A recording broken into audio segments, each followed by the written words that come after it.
Elton John, Boy George, Mr. T, Snoop Dogg, or who? Who is your vote? What do I look like? Who do I look like for this New Year's Eve, folks? 2022. Am I on yet? We really go all out, don't Dodd, we got the 2020. We're going into 2023. My gosh. This is Your Money Radio final edition for 2022. And listen, we invite to bring we want to bring everybody on the tent, onto the tent. This I got to get rid of that. Yeah, that thing's not working. Anyway, you know it's 2023. Yeah, that's right. But I do like the hat. What do you think about the top hat? It's got the lights. It's like pleather. It's. I mean, I'm telling you, actually. It can actually. Dan, the more you can cover your head and face, the better you look. Oh, Don, that's so wrong. Uh-oh. I think I just broke my glasses. I think they're made in China. Yeah. Well, there we go. They work. Wearing double glasses is a challenge. All right, folks. Well, you got to see it. All right. That's what I'm going to be wearing New Year's Eve. I love it. Make my daughter happy. The hat kind of works, honestly. I really like the hat. The hat is really. Is it flashing now? Yeah, it's just flashing. All right. Yeah. Anyway, folks, welcome to Your Money Radio, the final edition 2022. It's actually not New Year's Eve. It's actually the 30th. Tomorrow's the 31st, Saturday, but it's the last trading day of the year. And boy, it was an ugly year. And it looks like the S&P, well, I don't know, it depends on where we close, but we're very close to, quote, bear market territory year to date. So classical definition of a bear market is 20% or more. We've already been in a bear market, came out of it, went back, a few times back and forth. Sure. But now we're right near that 20% cusp. We had a good day yesterday, probably brought us just a little bit out of it, but we'll talk about Don about that later. Bonds were in a bear market. They were down 20%. And, I've never thought about it. I wonder if the classical definition of a bear market for bonds is also 20%, because 20% for bonds is a shellacking. Yeah. That's like 40% in stocks. Man, they're not supposed to do that, right?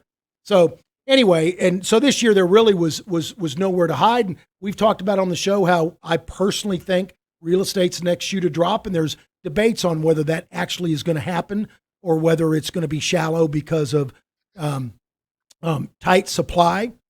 The problem is, if you can't afford a house, there's also no demand. And interest rates have really, really hurt it. We may talk about that a little bit later. I've actually got some clients that are heavy in the real estate business. Yeah. And they said deals are the only deals that are coming across the table right now are cash deals. The financing deals, they're gone. Anyway, we're going to get right into the show, folks. So I'm looking at all these articles. By the way, we have show note articles. Yes. That you post, Zach, with the show, so that you can go read them if you want. You can go kind of get them. Some of them are very good research material, and others I actually put them up there because, well, quite frankly, it makes me nauseous. Because it's like a marketing thing for advisors on how to groom or control your clients, and if you help not lose them as much money and you get out of the way, it's a lot easier than say, why are my bonds down 25%? Yeah. Anyway, so I was looking at all these articles toward the end of the year here. And so is the end nigh? Is the end near? According to Harry Dent, he said, and various other predictions on bullish and bearish, you get all over the place. But Harry Dent says, man, it's going to be the mother of all bear markets. It's going to make 2008 look like child play and run for the hills. Get out of the way now. Really? Harry Dent. Now, Harry Dent is a great economist. I was going to say, what's Harry's Dent background? So he does these macro deals where he actually, like if you want to buy Lay's potato chips, who eats the most Lay's potato chips? 16-year-olds. Yes. Who has the most number of 16-year-old kids? In other words, when is the largest number of 16-year-olds moving through our population? Right? Yeah. Well, a 48-year-old or 46-year-old woman is the perfect age for the most 16-year-old kids. So when does that run through our population cycle? Oh, and then he looks at it. So from a micro level, you can actually look at different things. But on a macro level, he said that we were going to have this massive rally in the 1990s, and he wrote a book called The Great Boom Ahead, right? Okay. And so he was a darling of Wall Street. They did put him out of the dog and pony shows for months. I even watched him speak in 1999. And that's when he was putting out his book, The Roaring 2000s. It was going to be great. It was going to be great. And then the tech wreck. Oh. And then he missed it. And then also in his book, he talked about how we were going to have this massive bull market all the way through the roaring 2000s. And then in 2008 or 9 or 10, the demographics, it was going to sell off again and go into a bear market till 2020. And then anyway, he was wrong after that. But he's hot and cold. Now, he also opened up a couple, 2, 3 ETFs, funds with his name on it that were going to be managed by him. He had to shutter them in 2 years because his returns were not bad. They were dismal. So just because you're in fact, most economists don't make good money managers, and that's because they rely on forecast. And we're going to actually talk about that, how forecasts are blank worthless. I was going to say something, but I guess I don't want to offend half the population, so I won't say it. But anyway. So we got that. Then there's another article that says difficult math for bulls. Difficult math for bulls, meaning with the valuations, the price to earnings and the growth relative to our growth in the economy. And where are we? It's going to be tough to have a bull market. In other words, we need PE compression. We need the blue sky, the froth, the irrational exuberance squeezed out, so prices have to come lower. Irrational exuberance? Right. So mathematically what they're saying is you either got to expand the economy and it grows so that the economy grows into these PEs, these lofty prices, or PEs prices come down to match the slowing economy. That's the philosophy. Now, then also we're going to talk about Ross Gerber, the Gerbs.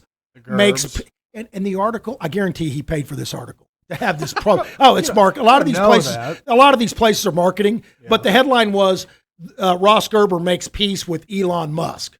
What? Oh, okay. You think Elon Musk really cares rats behind about what Gerbs does? Yeah. Okay, and really it's all the musketeers, not the Mouseketeers. That's in Disney World, the Musketeers. And the Musketeers are all the Tesla groupies that hold Tesla while it went down, 60-something% this year, Don? And so they've gotten hammered, and now they're crying. And Ross Gerber, he even did a video last an update, literally crying in tears, apologizing to his clients about, sorry, it was bad. Really? And then he went on and blamed the Biden administration for everything. And he's actually liberal, but he didn't like what they were doing and thought anyway. Long story short, Ross had a tweet meeting with Gerber and 60,000 disgruntled Tesla stockholders, and he said that he got his questions answered, the Gerber, and that Elon is no longer going to sell stocks, his Tesla stock. He's done. He sold enough to cover the Twitter buy. He's going to get a CEO for Twitter and focus more on Tesla again. So Ross basically said he's now on even terms with Elon and their friends, and he's going to try to get on the board. Sure. In which case Gerber's lawyers immediately said, how are you going to do that? You manage people's money. There's all kinds of conflicts of interest. You're going to have, anyway. So we'll have to see. That's kind of fun. Just Gerber's ETF, if you want to go to the screen, Zach, down 44.02% year to date. Just think we should throw that in there. Oh, and the market's down what? 20? Rounding? 18? S&P? The market is currently down 19 and change. 19 and change. So if we go down enough, we could hit bear market for the year. If we break that 20, I guarantee you the market makers are not going to let it go below 20. That's my prediction right here. I think by the end of the day, we might be like 19.8. If it goes to 20, 20.1, 20.2, you will see some buying just to bring it above the 20 so they can say we ended the... Dan, interesting you should bring that up. Now, if we use government statistics, which round to the 0.1%, now how much shenanigans do you think go on with that 0.4, 0.5, 0.6 to get the rounding to the proper tenth that you want to? So if we use government rounding, 3816 on the S&P will round up to actually 3816 will round down to 19.9%. 3815 will round up to 20%.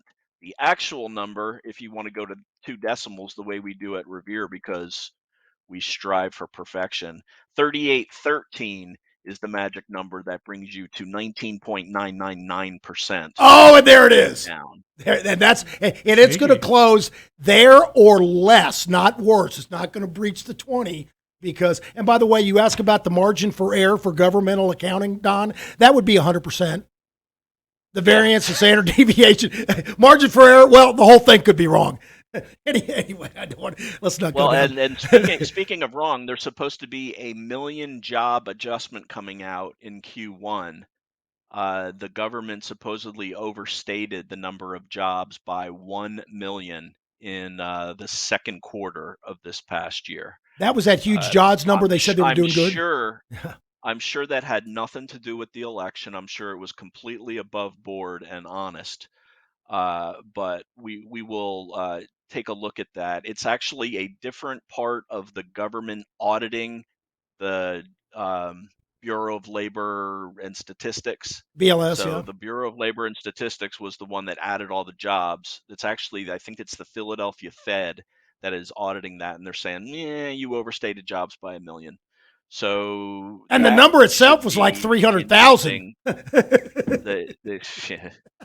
That should be an interesting. Actually, the number was 1 million, and it's basically flat. Yeah. If my memory serves correctly, so that's supposed to come out. I think in mid-February that adjustment is supposed to come out. Well, so you know what I think the BLS stands for? Bullshit labor statistics. Seriously, the margin. Listen, this is true, Zach.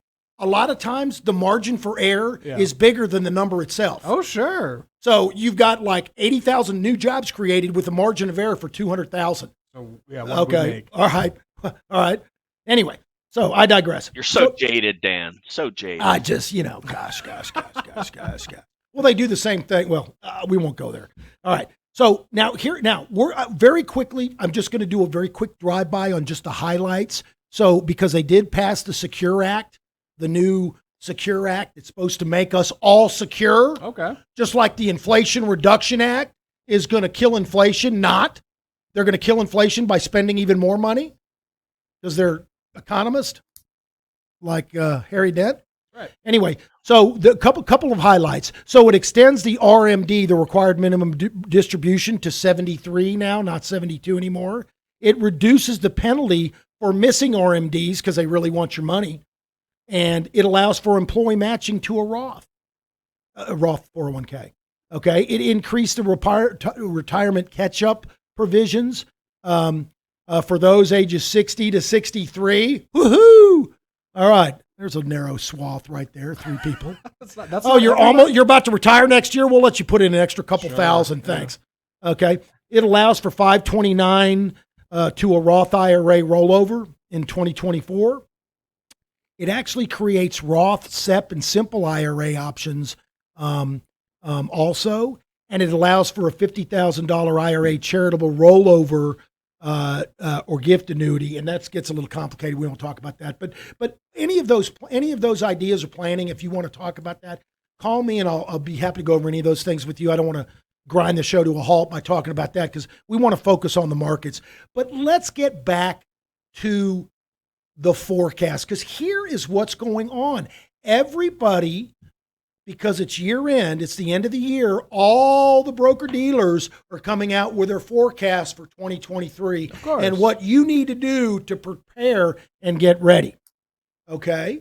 And by the way, one of the other articles was the 60-40 portfolio is poised to outperform over the next 10 years. Really? Well, yeah, they went down 30% this year. So yeah, you're bottoming somewhere. I mean, so we're either bottoming now and establishing a bottom, or we've got a third leg down to go even further. But if that happens, that most likely will happen in the next 3 to 6 months. It happen pretty quickly. We're in a bear market. But then once you establish a bottom, yeah, the upside is huge, but you also wrote it down. So if you wrote it down 30%, bonds don't really perform like growth stocks in a bull market in a rally. So they'll come back. The whole point is the first 3-4 years, you're just getting your principal back. Yeah. I mean, you're just getting back even. So yes, it may be ready to outperform, but that's because you also took a slacking. Some of these growth stocks, or that's like saying, well, Tesla's poised to outperform. the next couple of years, yeah, you're down 72% or whatever it is. It's a huge number. Okay. Anyway, that's why Gerbs is crying. It's like the Prince song, "When Doves Cry," when Gerbs cries. When Gerbs cries. All right. Anyway, so sorry, I couldn't help it. I just watch him, and when I see him on CNBC. Anyway, a couple of those articles I was talking about. Valuation math suggests difficult markets in 2023. Crash of a lifetime. Harry Dent, who's a coin toss, right or wrong. Earnings could dip to 2008 levels. Morgan Stanley. By the way, Morgan Stanley, where were they? Morgan Stanley, where are they? Where are they? They actually Morgan Stanley predicted that the market was going to be at 4,400 by this year, today. Okay. Don, where's the S&P right now? Is it 4,400?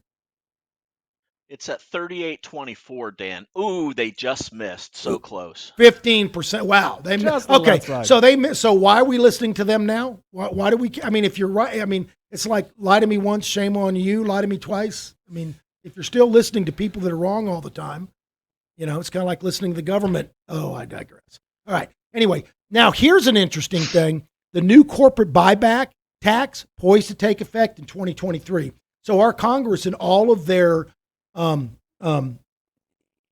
intellect, and we're in a bear market. Let's hamper the helping the market recover by stopping share buybacks. Now it's kind of financial engineering. I get all that, fine, whatever.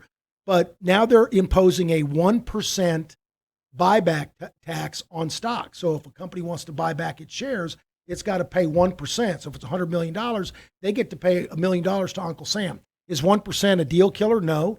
And I think guys will still do it if they can still get their pump that stock up to hit their bonus, right? Sure. Because they got to hit those levels. But I've never seen a tax that stays at all these sales, all these different taxes like that, ad valorem, sales tax, whatever. They add a half a penny and let's on a 25 cents. It's like the gas tax. They keep adding a little bit. So it's 1% now for 2023.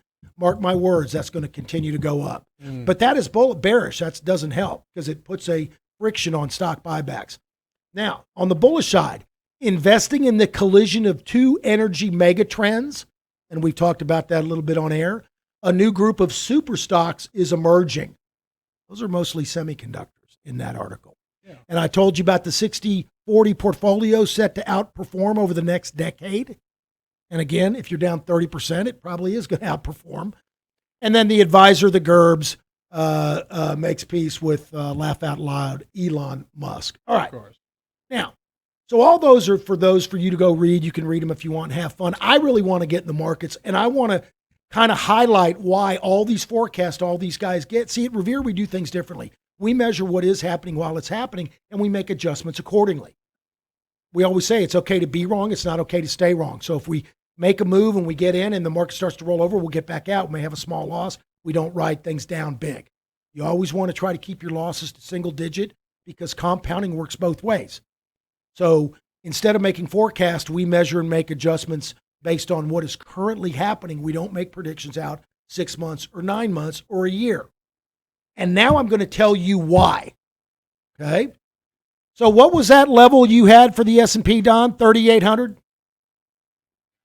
3,800 was the key support level that was breached 2 days ago, regained today, and regained yesterday, and we're holding on to it today. Okay. So we're at minus 20% level is 38.13 to 38.16. Okay. All right. Now, so I'm going to give you the forecast for 2022 for this year by all the big brokerage firms. Okay. Oh, wait, for next year? No, for ending this last year, so January 1st, December 31st, 2021, they said this is where ending is. Now, remember that 3,800 level. Okay. And think about it. Did anybody get close to this? Okay. All right. So Morgan Stanley was 4,400. We were teasing them a second ago. They were actually the closest. Mm-hmm. Bank of America, 4,600. Wells Fargo, 4,715. Barclays, 4,800. Cantor, 4,800. Citi, 4,900. UBS, 4,850. RBC, 50,50. Ouch. I wonder how much money you lost at RBC. Man. JPM 50. James Pierpont Morgan, JP Morgan Chase 50-50. And Citi at the 4,900, that really would be Merrill Lynch, right? Merrill Lynch. Goldman Sachs 5,100. CS, that's going to be Credit Suisse. I was thinking Charles Schwab, but it's actually Credit Suisse. 5,200.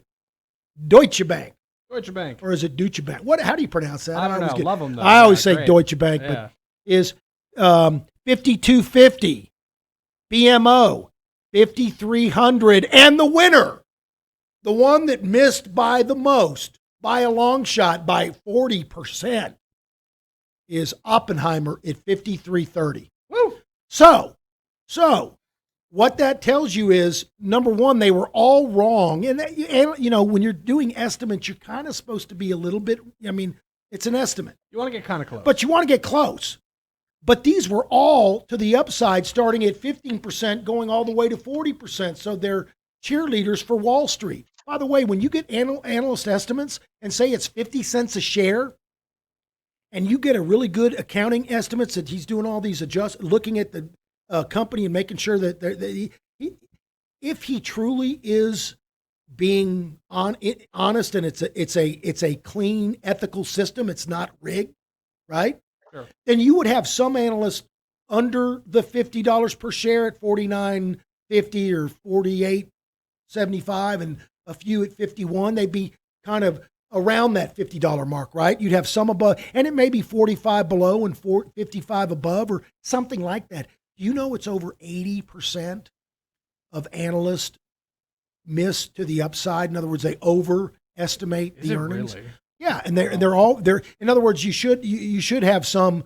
So basically, a lot of the companies will sandbag and feed the analyst stuff to make it look so that they can beat the estimates. They always try to manage the numbers so that they can try to beat estimates, and then these analysts still get it wrong.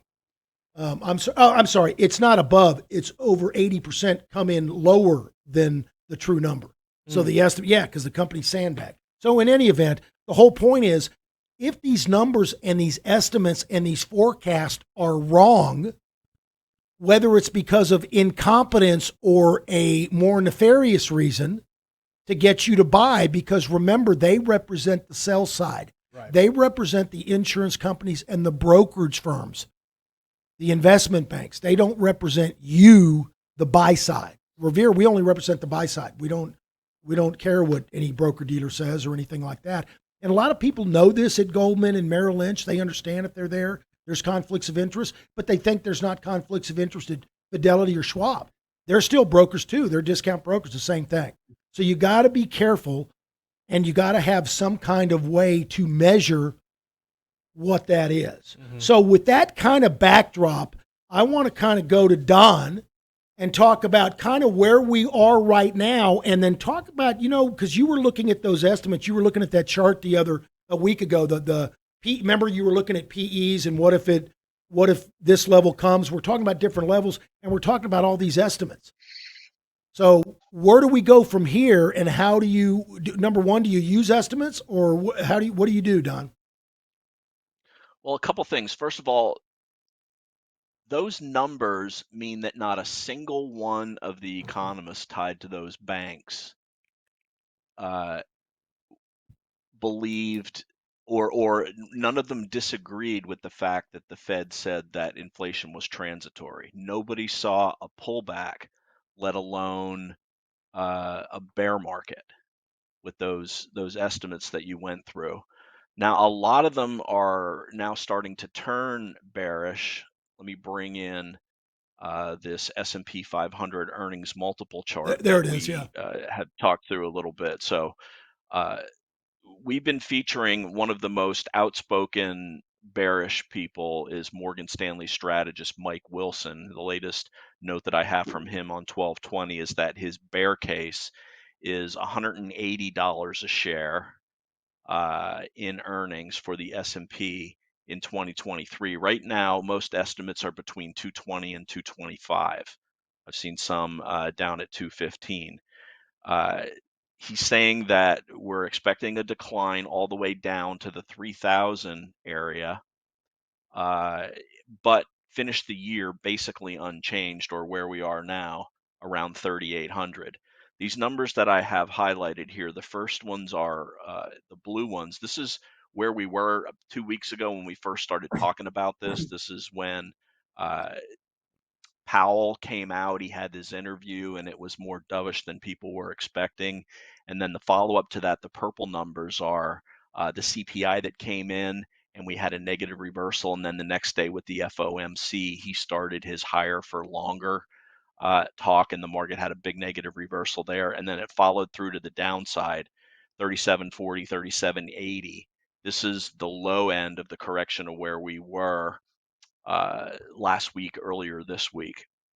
So right now, we're at 38.22, which is really trapped between the red and the purple, which is a 17 or an 18 multiple on the S&P 500, with earnings around 215, between 210 and 220 to 225. So things are the rubber's going to meet the road in fourth quarter when earnings, or I'm sorry, in the first quarter when earnings for the fourth quarter start coming out, and we start seeing the forward guidance of these companies. That's really, it's the reaction to the earnings, not the earnings themselves for Q4. It's the reaction and the forecast going forward that we have to pay attention to, as well as how Wall Street starts adjusting their 2023 earnings outlook based on what the major companies in the S&P 500 are reporting.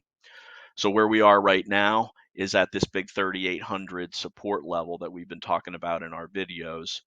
We got as high as on the S&P, we broke above the 200-day moving average. We got some more exposure there. We peaked at 4,100. We pulled back the next day back to 4,000. Then we broke 3,900, which was a key level. And now we've basically been bouncing for the last 2.5 weeks between 3,800 and 3,900. 3,800, we have one close below it. Wednesday of this week looked like we were breaking down, but we had a goal line save at the market yesterday, getting us back above that key bear market level of 38.13 to 38.16. And now we're just consolidating right around that level today, an inside day relative to Thursday, which means the high is below the prior day's high and the low is above the prior day's low. You can kind of see on this chart here how 3850-ish is a very key resistance level. We ran into that for 4.5 hours yesterday and couldn't sustain above it. We closed at 38.49, then had the overnight gap down. But the key level, a break above 3850 and 3900, that's what the bulls would want to see. Now the Santa Claus rally, Dan, you know where we started at, what the pivot was the day before the supposed Santa Claus rally, which is defined as the last 5 trading days of one year and the first 2 trading days of the prior year. It's 7 days. This year it started the Friday before Christmas. We closed the day before there at 38.22. I'm looking at my screen right now. We're right at 38.22. So there's been no change in the market over the first 5 days of the supposed Santa Claus rally. And there is an old Wall Street saying, if Santa Claus should fail to call, the bear will come to Broadham Wall. So we've got to see what happens the first 2 trading days of the next year to see how that wraps up the Santa Claus rally. I'm harking back to, I think it was 2016, 2015, 2016. We had a big gap down the following day, or the first trading day of the new year, and that was representing people getting the hell out of the way for what they saw was coming the rest of the year. So I think those first 2 trading days of 2023 are going to be extremely critical from a sentiment standpoint and an outlook standpoint. There are fund flows coming in those first 2 days from people with their year-end 401k, for people that just funded their IRAs at the end of the year, the last week of the year. So typically the big fund flows make those 2 days two of the most bullish days of the year. Those are the first 2 trading days in January. So I think that what they look like is going to be extremely critical going into for the outlook for January and the rest of the year. One thing to note is that the first 2, hold on a second, let me get something right. up here. Let's bring up, let's go to the end of January of this year just to see how we started off last year's Santa Claus rally. We had a very strong rally the last week in 2021 leading into 2022. We followed that up the first trading day of the year this year, up 0.64%. The next day, we put in the top for the year at 48.19, reversed to close lower, and that was it. We sold off from there. So those first 2 days of the year represented the high of the entire year for 2022. We'll be paying a lot of attention to what goes on the first 2 days of the year in 2023 to see how Wall Street, when everybody comes back from vacation, to see how their outlook is going to impact their positioning in stocks throughout January and into February. No, that's a good point. There's another saying also is so goes January, so goes the year. So normally January is a pretty good, very good indicator. Now, trivia question for Michael and then Connor. By the way, we need to introduce Connor. We've got so Ted is actually sick today. He's got a flu or sore throat or something. So, but we've actually got the Florida flu. He's got the what? The Florida flu. He's visiting Florida on vacation. The Florida flu. He caught the Florida flu while he was down here. Bummer, dude. Bummer. But anyway, so we have a new intern, a new addition to the Revere team, Connor.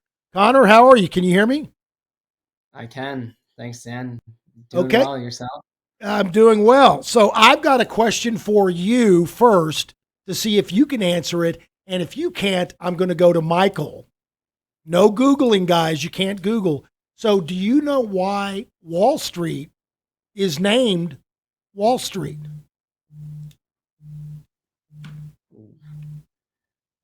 I'm going to have to leave that one to Michael. Yeah. I don't know that one. Michael, do you know? I think Michael might know. Can you hear me? Yeah. Do you know? All right, that's a no. Don't be looking it up. I feel like I did. I tell you what, this was it. You don't know, Michael. Okay. All right, Don, do you know? I don't know. I could actually, and this is true. When New York was just a fledgling colony, there was a fort to protect against the Indians. They actually had a fort in Manhattan right there, and the wall of the fort was running right along the wall. That was the wall.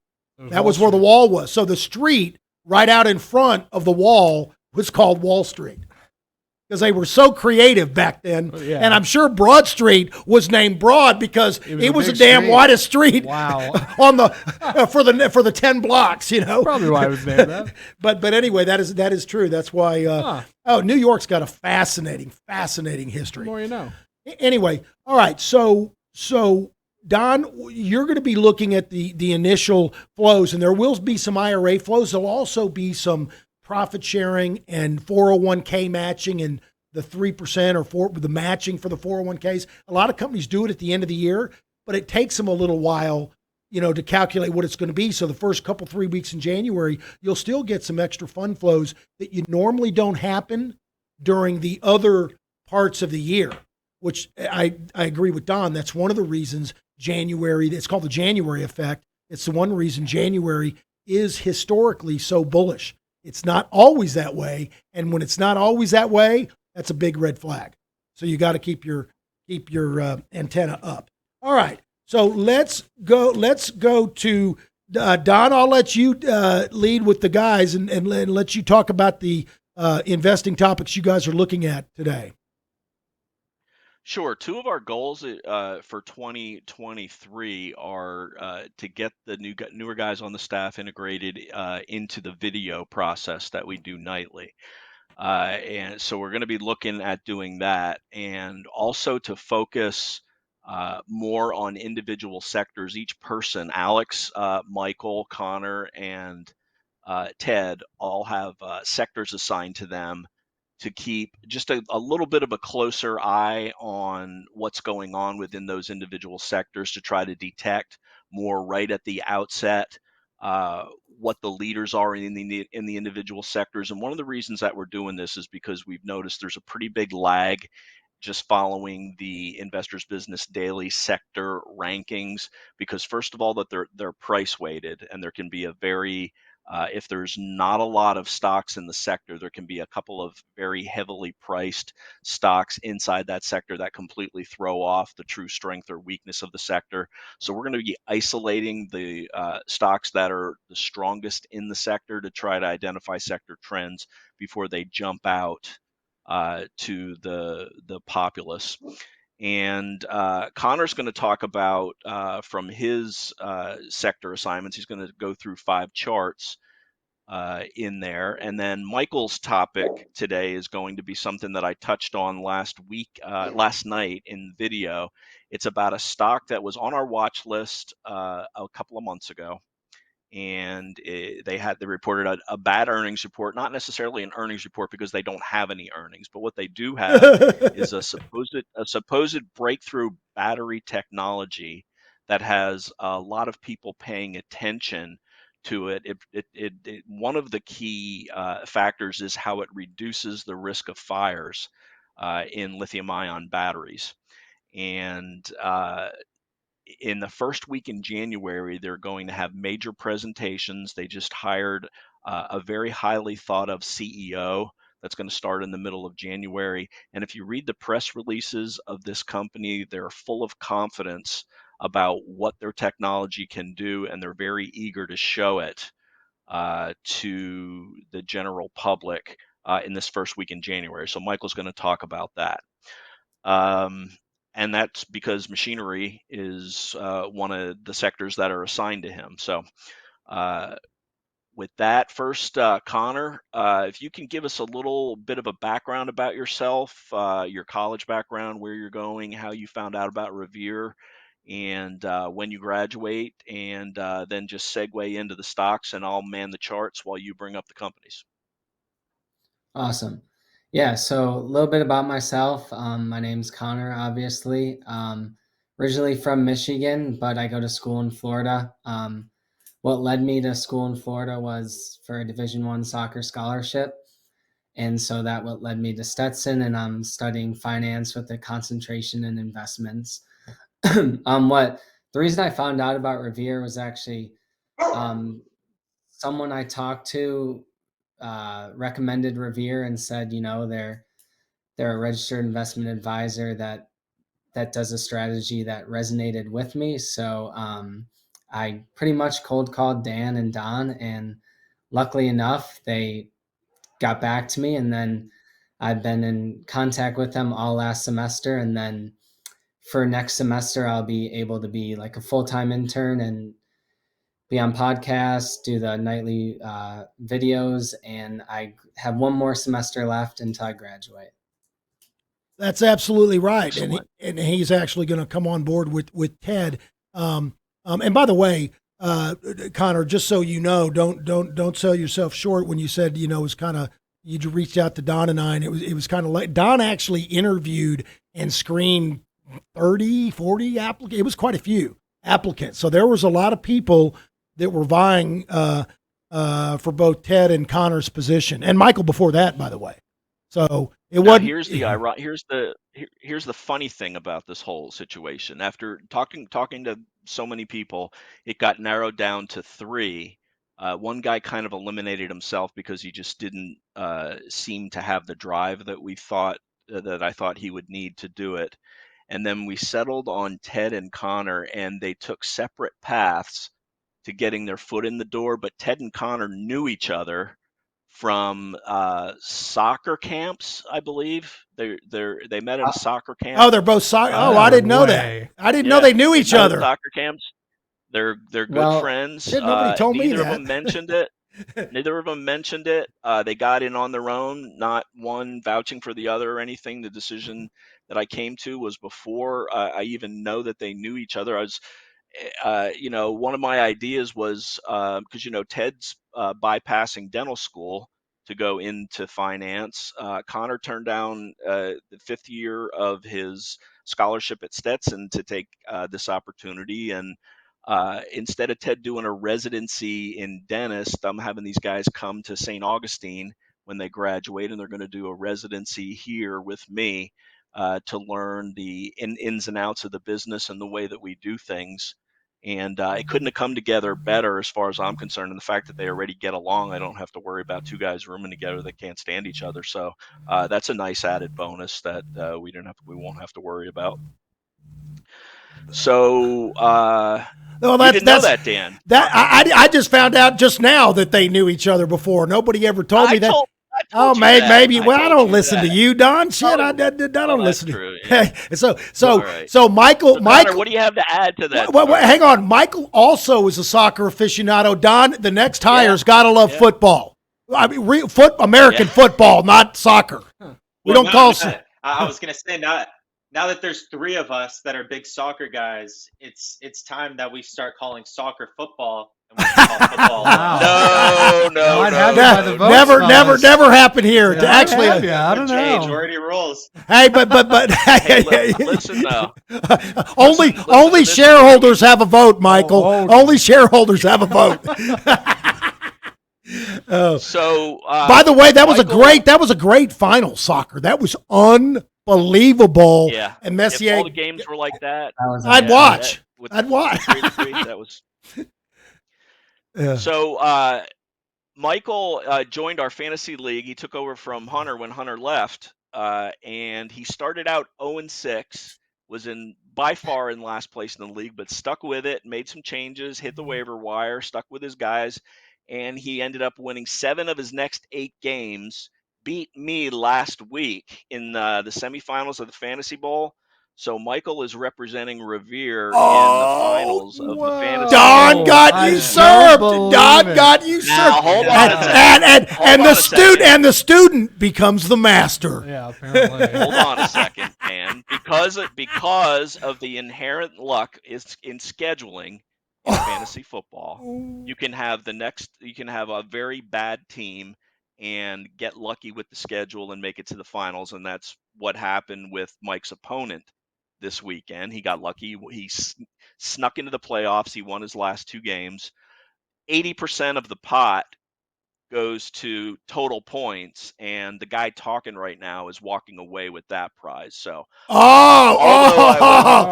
good save, Don. Good save. Although I was defeated in the playoffs, I will take the total points victory. So I say, go ahead. I don't. The only reason I don't have the most points is because for the first 6 weeks, my star players were injured and had some roster issues. So if it weren't for that, maybe we'd have the most points as well. So I've got a question. Do they have fantasy soccer too? Surely. Yeah. It's with the Premier League. Okay, yeah, I figured. Absolutely. I figured they did. All right. But by the way, this is a perfect time to read this very quickly, and then we'll go to Connor and his charts, because it kind of dovetails with these interns and what we're doing. And we've talked about this. We, at Revere, we want to groom some young, vibrant, driven finance people that are interested in the markets that haven't worked for Fidelity for 20 years or Morgan Stanley, and they're ingrained in that modern portfolio theory, pie chart dogma, and we don't, So that's but we got this. So this is from the mailbag, and it's a wonderful. It kind of goes along with what we're talking about. Don, Happy New Year. I hope you're doing well. My name is Di, and I learned about Revere when I saw you on Twitter from your Richard Moglen interview. Since then, I've been watching your videos. I am a trader, and I have incorporated a number of your strategies to develop my skills and approach. I have learned over the past year that most financial managers set customer accounts on autopilot with no regard to how the market is performing.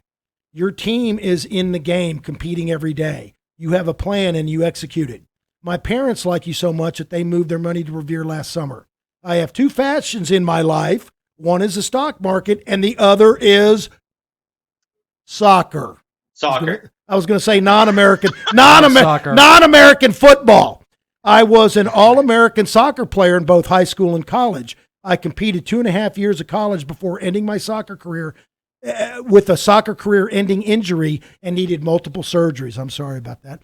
I still love soccer, but I've taken the same passion, preparation, hard work, and commitment and channeled it back into the market. what I have learned in sports is that you have to surround yourself with players that are better than you to get better. I love I'm skipping down. I love analyzing charts, companies, and indicators. The work that Revere is doing is refreshing in the financial industry. DI, we appreciate that letter. That really warms my cockles. I'm glad. But that's really what we're trying to do. We're trying to change the landscape. And look, now over 95% of investment companies do the same thing. That you fill out their risk tolerance questionnaire, you kind of get the profile, and based on your age and your station in life, and your risk profile, you get a number 8 pie chart if you're wimpy, you get a 10 if you're moderate, you get a 12 if you're aggressive. Guess what? They all move in tandem, some just a little bit less volatile than the other. So in a bear market, one goes down 20, the other goes down 25, the other one goes down 30. Take your pick. That's totally different than what we're trying to do. So anyway, all right, I digress. By the way, speaking of the mailbag, if you folks want to send me an email, dan@revereasset.com, talk about a stock you want us to pull up on the chart, you want the guys to go over, or a topic you want to talk about, or if you just want a complimentary portfolio review, you can simply reach out to me, and I will be happy to bring that up, and we will talk about that. All right, so now we're going to go to Connor, and he's going to go over the 5 stocks in his sector. Go ahead, Connor. All right. So, Don, if you could get the chart of FOUR.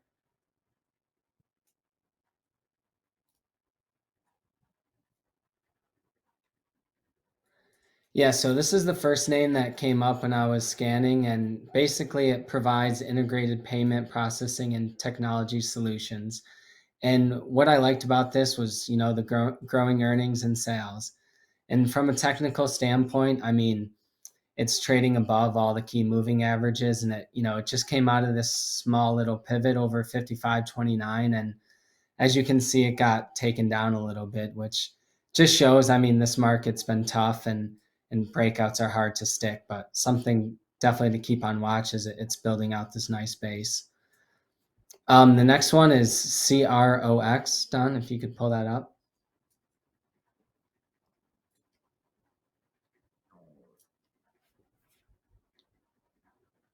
Yeah, this is another one. I'm sure everyone's heard about Crocs. It's on the daily. It's looking really good. It's getting really tight.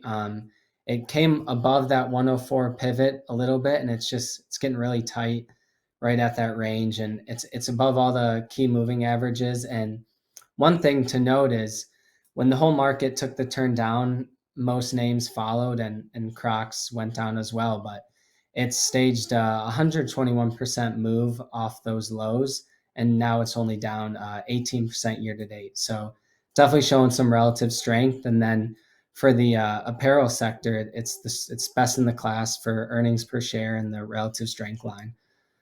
So that's a good looking chart right there. Next one I wanted to talk about is GEO.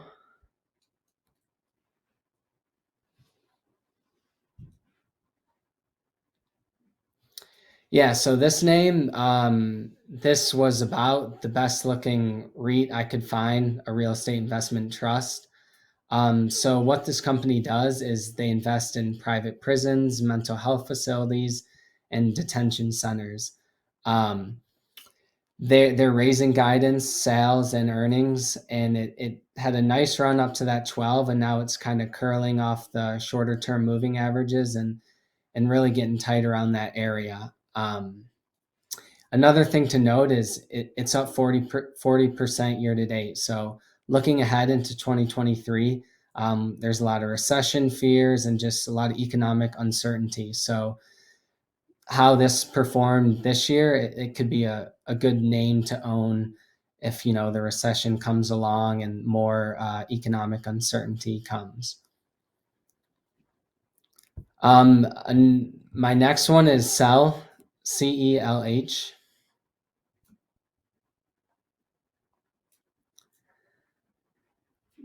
This one I like a lot. I think price needs to look better before you buy it, but just on the story, I view it as a, potential market leader. This year it's up 39% year to date, which, although it's in the beverage industry, I do view it as a bit of a growth stock as well, accelerating earnings and sales.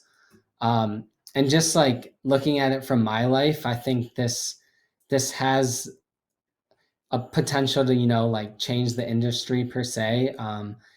It's very common around athletes, and being a college student myself, it's so evident on campus within like old teammates would drink them before games and whatnot. And interesting statistic that I just was looking at, Monster, which same beverage sector, it returned 78,000% since IPO. So although this isn't, like a new product or whatever, it still can do really well.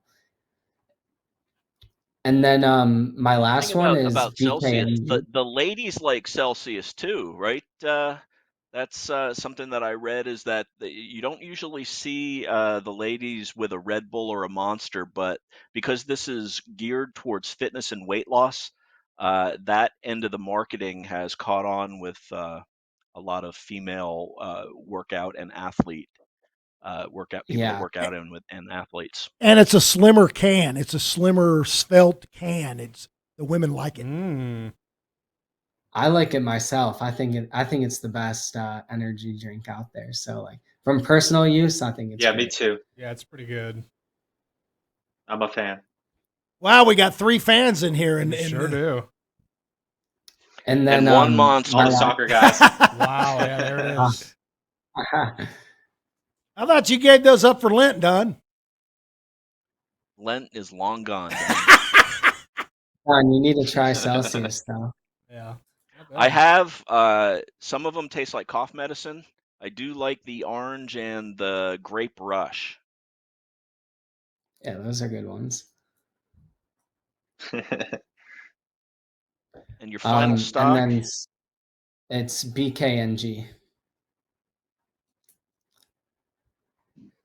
Yeah, so this one caught my attention a little bit. It's just peaking above over the 200 SMA, which is very positive. If you look at other travel stocks, I mean, Airbnb's down 50%, TripAdvisor's down 37%.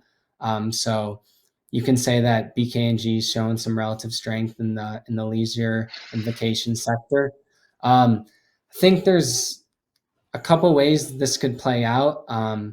If there's more COVID lockdowns, more viruses, then clearly it'd be negative for, the travel sector and these individual names. But if, all the pent up demand to travel and get out of the house and go places, then, this could be positive for BKNG. And I like to see that the price is lining up, getting over the 200 SMA. You know what? They could get a little teeny short-term pop with Southwest Airlines problems, because lots of people are having to rebook and try to find alternative flights, alternative routes. Boy, ain't that the truth. Hey, out of curiosity, Don, when you're done with that stock, pull up Love. I'm just curious to see what that looks like when you're done with the bookings. Down. No love for Love. No love for Love. Oh, it's got to be just getting hammered. Yeah, down from 40 to 32 before bouncing. So just roughly, a little 20% drop over the last 3 weeks. Yeah. And look where it failed, 200-day moving average. This is a chance for classical learning. Classical learning, folks. You break to 200, take some, if you don't take all of it off the table, at least take some of it or set some kind of stop. And this is bag holders taking advantage of that level to sell. Right. Same thing back here in May, rallied up to where the 200-day moving average and failed. All right. Very similar to what the indexes did. All right, we ready to go to Michael now?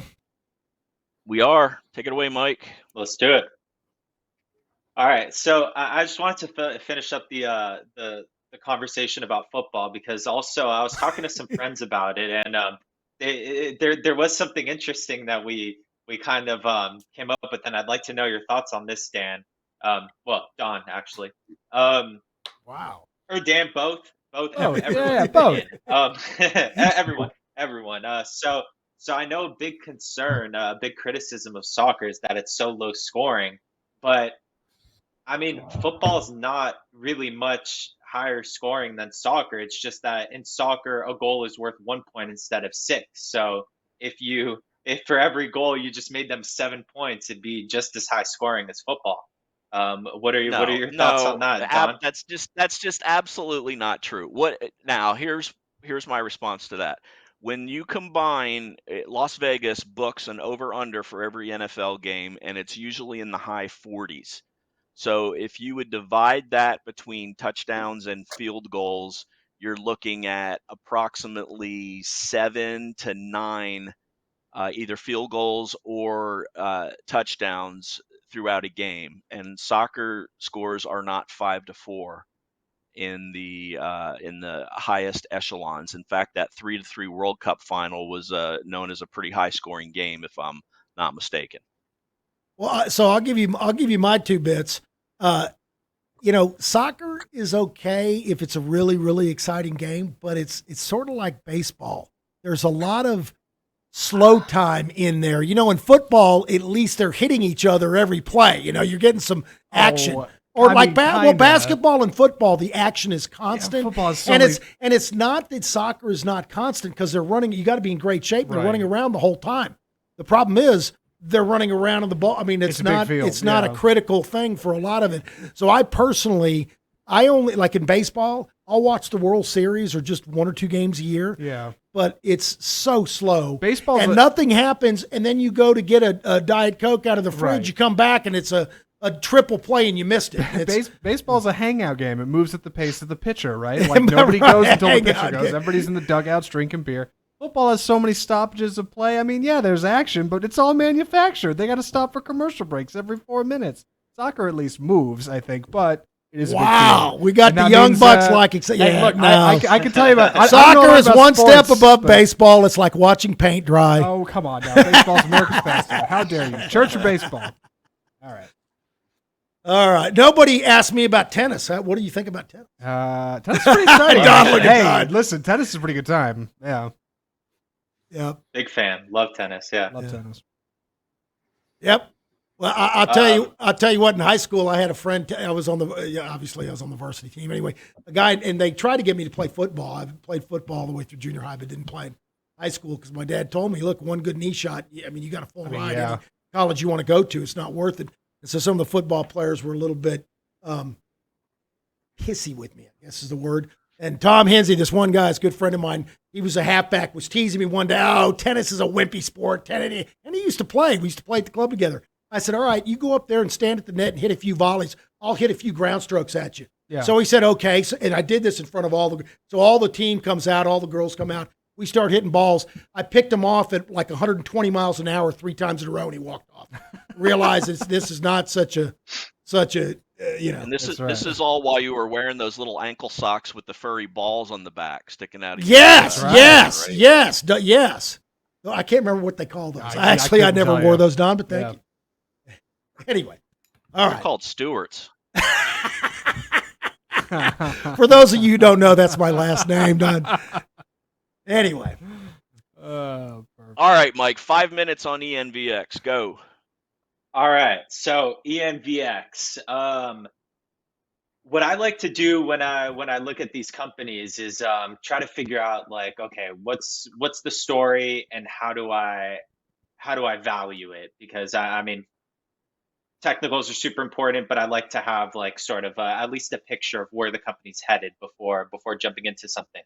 And the issue with the company like ENVX that I ran across is there's really 3 main ways that you can value companies.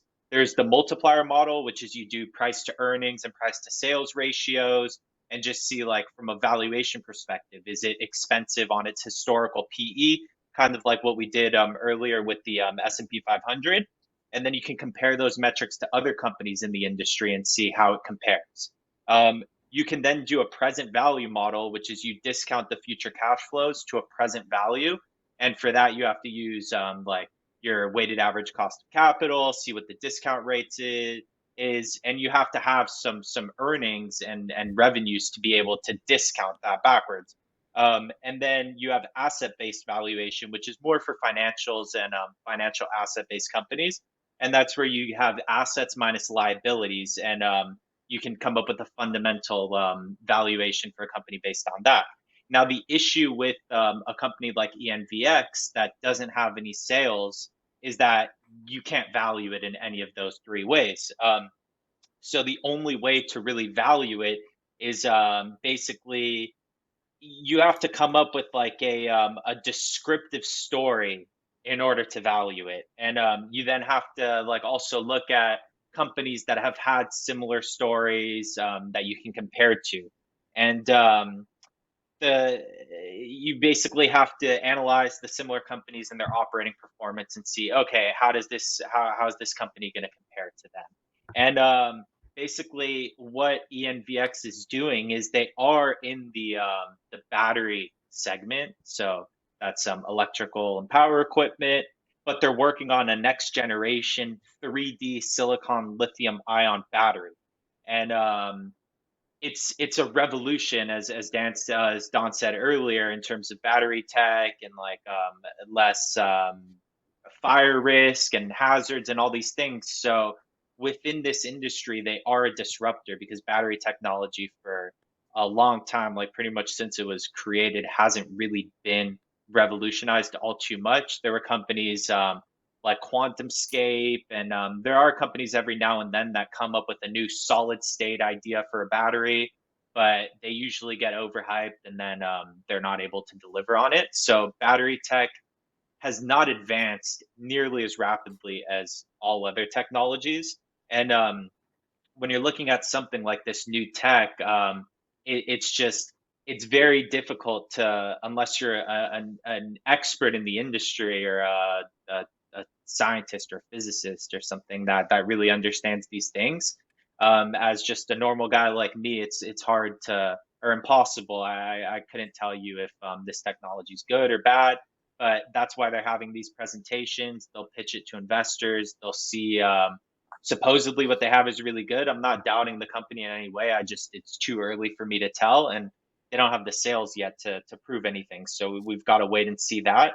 And just in terms of the presentations and what this company has promised, they went public as a SPAC, which is a special purpose acquisition company, which is basically a company merges with another company and brings them an already public company merges with another company so they can get them to market a lot sooner and less. Well, actually, in a lot of cases, it's more expensive, but anyway, we don't need to get into that. But basically, in their SPAC deck, they said we should expect to see revenues of $11 million for 2022 and 176 million for 2023.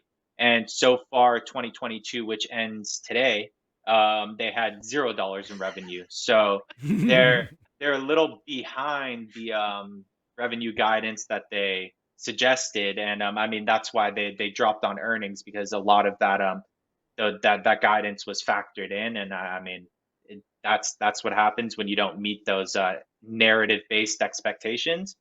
And then something else that I looked into as well that I would be weary of is that they the way that they're funding their operations is through issuing stock, and they've got a lot of as well as stock, they've got a lot of convertible warrants outstanding, and it looks like a lot of those warrants are executed, which is basically it's very similar to an option. They have a set strike price, so when the stock rises however much above that level, the investors that are holding on to these warrants can exercise them and then sell the shares into the market at whatever price it is. So they buy them at a discount and they sell in the market, and that's been weighing on the company as well. So I would say unless you're it's dilutive. So I would say unless you're an expert and really understand the industry, you can only really go based off of technicals on this.